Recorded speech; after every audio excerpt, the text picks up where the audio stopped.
哎，大家好。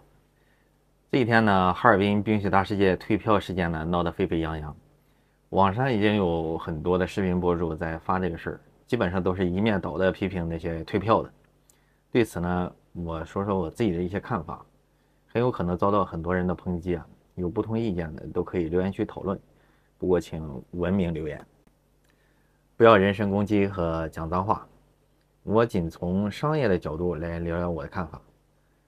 怎么出去旅游呢？玩都是综合考虑，其中呢当然也包括免费项目，来综合判断其性价比。一开始呢，园方是计划接待1万人每天，这个我们都知道了啊。结果呢，超员接待了4万人，这必然会导致体验度下降，这是不能否认的。很多人在说是游客拨打市长热线要求，说是马上要走了，不能玩不上啊。还有很多在现场大门口的敲窗户要买票啊什么的，所以才超员接待的。这个说法，我觉得怎么说呢？比如你开车出去，荷载5人，结果你因为有急事，硬是塞进了20个人，你觉得交警会体谅你是否有急事吗？再比如你去游泳馆，10条泳道，结果一下放进去40人，怎么游？排队等着吧，对吧？这不能作为超员接待的理由，何况还超那么多。第二点呢，说滑梯是免费项目，没玩上就没玩上呗，计较那么多干嘛？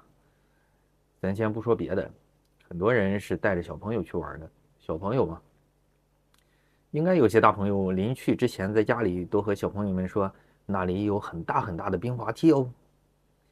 有没有这么和小朋友说的？有的话，评论区报个到。说这个的意思是说，你虽然是免费的，但是很多人的心里是将它作为这次旅游的一个整体来期待的。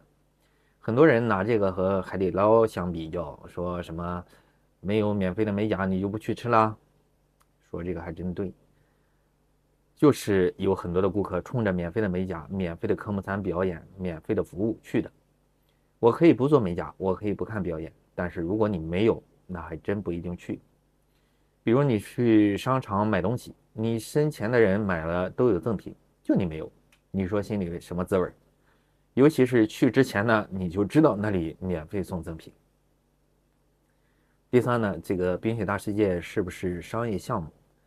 如果是商业项目的话，日计划接待1万人，人均票价就算300元，也就是日收入300万元。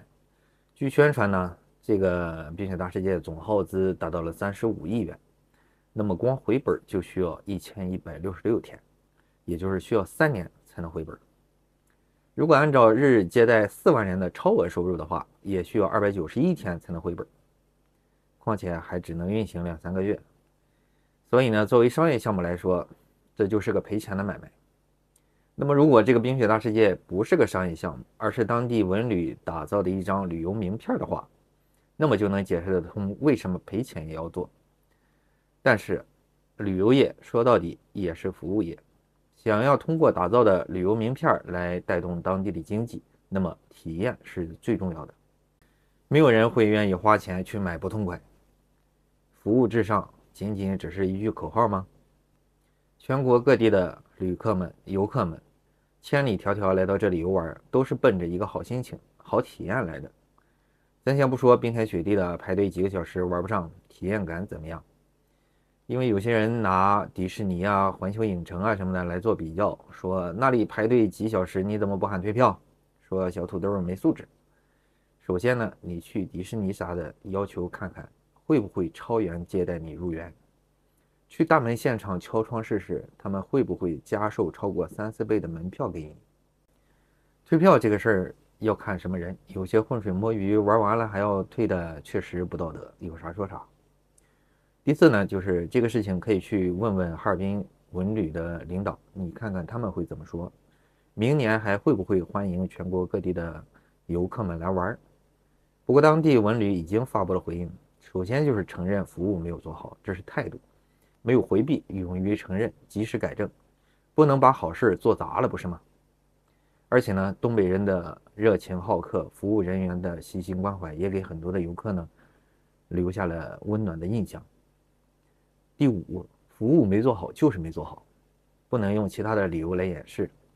如果你严格按照规矩来，1万人的体验绝对比4万人的要好得多。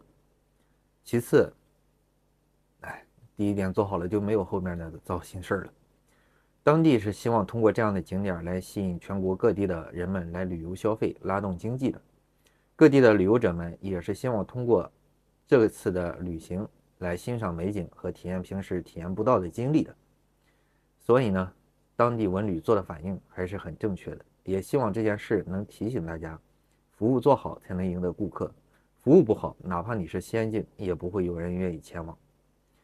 最后是对那些浑水摸鱼的人们说的，你们全部都玩完了，还去跟着起哄退票，还有的一边退票一边去玩的，这就有点太不地道了，也体谅体谅别人。话说以后你还会去吗？或者说你会对你身边的亲戚朋友们推荐去玩吗？欢迎留言区讨论。 Open your eyes. Think of the one place you've always wanted to see.